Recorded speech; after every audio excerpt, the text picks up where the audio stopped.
Bonjour à toutes et à tous, et bienvenue sur la chaîne pour votre nouveau résumé quotidien de Plus belle la vie sur TF1. Aujourd'hui, on se plonge dans l'épisode 304 de la saison 2. Diffusé ce vendredi 4 avril 2025, et croyez-moi, cet épisode va vous secouer. Au programme, une fouille minutieuse chez Charles et Véronique qui débouche sur une découverte bouleversante. Un affrontement tendu entre clans rivaux au Mistral, une tentative d'apaisement entre Thomas et Gabriel autour d'un divorce enfin assumé. Et le retour inattendu d'Hector qui sème le trouble autant qu'il attire la curiosité. Sans oublier Samuel. De plus en plus rongé par le doute et incapable d'avouer aller à la vérité sur son opération. Des secrets, des tensions, des émotions à fleur de peau, cet épisode est un véritable tournant. Accrochez-vous, on vous raconte tout, dans les moindres détails.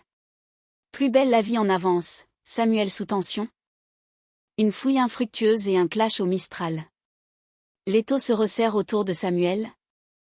De plus en plus angoissé alors qu'il s'apprête à pénétrer chez Véronique et Charles avec un passe obtenu discrètement.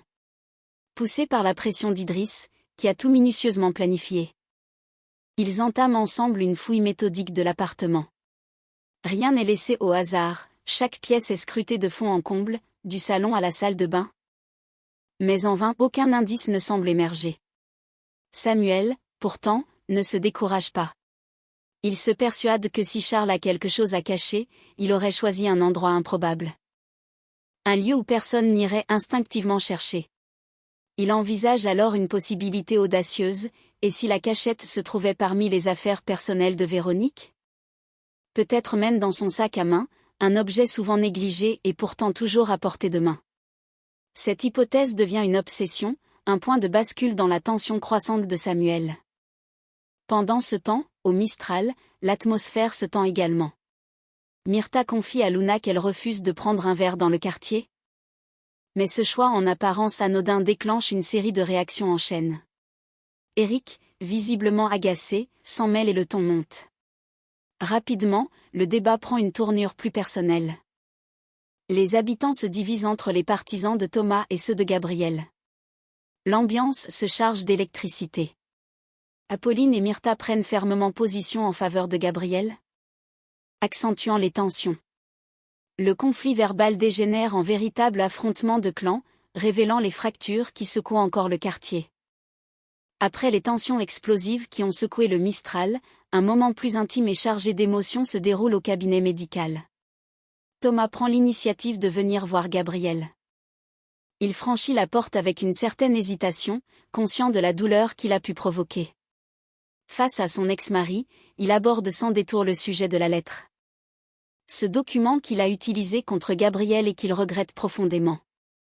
Dans un élan de sincérité, Thomas présente ses excuses. Il reconnaît qu'il n'aurait jamais dû se servir de cette lettre pour lui nuire et demande pardon, les yeux baissés, presque bouleversé. Gabriel, touché mais encore sur la réserve, ne cherche pas à raviver la dispute. Au contraire, il admet que dans cette histoire, ils ont tous les deux dépassé les limites. Les mots ont été durs, les gestes parfois blessants. Mais le recul semble leur avoir permis de prendre conscience de l'impasse dans laquelle ils s'étaient enfermés. Dans cet échange à cœur ouvert, Thomas propose alors une sortie digne de cette relation brisée. Il suggère qu'ils fassent les choses bien, en paix, en entamant une procédure de divorce à l'amiable.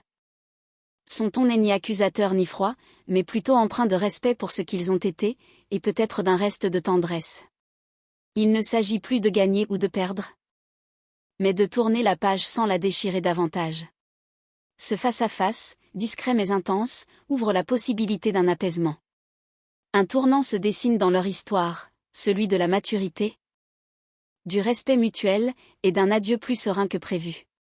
Hector, fraîchement revenu à Marseille, hésite encore sur la manière dont il veut vivre cette nouvelle étape de sa vie. Habitué à une forme de liberté retrouvée, il confie qu'il envisage de loger à l'hôtel, comme pour prolonger ce sentiment d'indépendance auquel il a récemment pris goût. Il semble apprécier cette distance, cette autonomie, qui lui permet de réfléchir au calme, sans trop se confronter au poids du passé.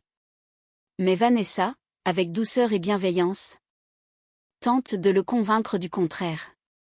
Elle lui fait comprendre à quel point sa présence à la maison serait précieuse, non seulement pour elle, mais surtout pour les enfants. Selon elle, les enfants seraient ravis, presque soulagés, de le voir revenir sous le même toit, ne serait-ce que temporairement. Touché par ces mots et par la perspective de renouer un lien plus concret avec sa famille, Hector finit par accepter. Il met ainsi de côté, pour un temps, sa soif d'indépendance au profit de la chaleur du foyer. Dans la foulée, il lève le voile sur les véritables raisons de son retour à Marseille. Hector révèle qu'il est revenu principalement pour une affaire bien précise, il a l'intention de vendre ses parts dans le groupe Kepler. Cette décision semble mûrement réfléchie. Comme un signe de rupture définitive avec un ancien chapitre de sa vie. En choisissant de céder ses parts, il tourne une page importante. Peut-être pour se libérer d'un poids ou se repositionner professionnellement ailleurs. Entre volonté d'indépendance, tentative de rapprochement familial et décisions économiques lourdes de sens, Hector se retrouve à un carrefour, oscillant entre passé et avenir, responsabilité et désir personnel. Gabriel, dans une volonté d'apaisement et de reconnaissance, décide d'impliquer Charles dans un moment délicat mais essentiel, l'opération de Léa. Il lui demande s'il accepterait d'assister à l'intervention, et Charles, contre toute attente, donne son accord.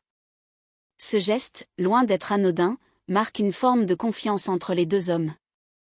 Pour les remercier de leur disponibilité et de leur soutien, Gabriel propose alors à Charles et Véronique de partager un repas. Il choisit un symbole fort de la tradition marseillaise, une bouillabaisse, plat chaleureux et convivial. Enthousiasmée, Véronique consulte son agenda, pose distraitement son sac à ses côtés, et à ce moment précis, tout bascule. À son insu, un homme subtilise discrètement son sac. Ce n'est pas un vol ordinaire. En réalité, c'est un coup monté par Idriss, qui a fait appel à un indique pour récupérer ce sac en toute discrétion. Le but est clair, permettre à Idriss et Samuel de fouiller son contenu, dans l'espoir de découvrir une preuve dissimulée. Une fois le sac entre leurs mains, Samuel entreprend de le fouiller minutieusement. Rien ne semble anormal au premier abord. Mais son attention est attirée par un détail troublant, une couture discrète, presque invisible, dissimule une poche secrète. Il décide de l'ouvrir avec précaution, et ce qu'il y découvre le bouleverse. À l'intérieur, un polaroid, jauni par le temps, c'est une photo d'Alix. L'image le fige. Le choc est immédiat. Ce cliché, surgissant du passé, ravive en lui une douleur profonde. Pourquoi cette photo est-elle cachée là? Qu'est-ce que cela signifie? Que c'est réellement Véronique? Face au regard bouleversé de Samuel, Idriss, qui découvre en même temps que lui l'image, souffle simplement « Je suis désolé ». Une phrase lourde de sous-entendus, presque funèbre, qui scelle le début d'une révélation dévastatrice. Ce n'est plus seulement une enquête. C'est un secret profondément personnel qui refait surface, et qui pourrait tout changer. Au Mistral, les discussions vont bon train. Et certaines rencontres prennent une tournure inattendue. Ulysse et Alice se retrouvent autour de quelques verres, dans une ambiance légère et détendue.